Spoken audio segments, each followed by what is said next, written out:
Hi, welcome to the Arcade Buffet. We have another 19-inch 4900 repair.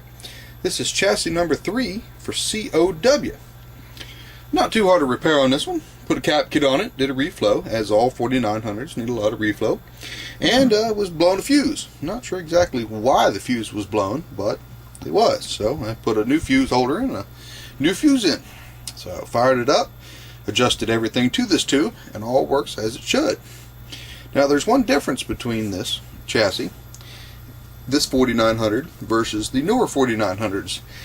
They came out with two different versions of it. Well, this one is the earlier version, which uses the earlier yoke, and I cannot remember the numbers, so sorry about that. But I wanted to show you an example of what it does because of the earlier yoke. If you notice, the screen has shrunk a little bit.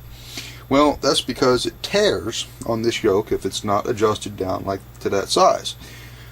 So I will give you an example of what it does.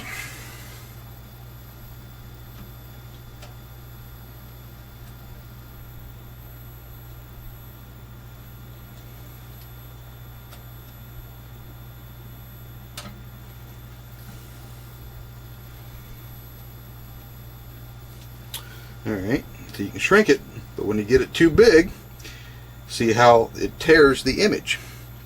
Now that's normal when you have it on this type of yoke. So even though you can use the yoke to test to make sure the chassis works, you will not be able to get a good picture unless you shrink it down to where it looks like that. And there is no height adjustment because that is the height adjustment. The other ones, the newer models, had a vertical damper pot on them. And that was what was used to do that.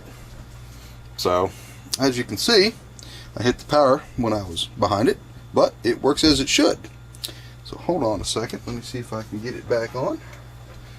I don't know. Let me look here. No, we'll get it later. But it works. If you have any questions or comments, please send me an email or leave a note at the bottom of this video, thearcadebuffet.com or thearcadebuffet@gmail.com. Thanks, and see you soon.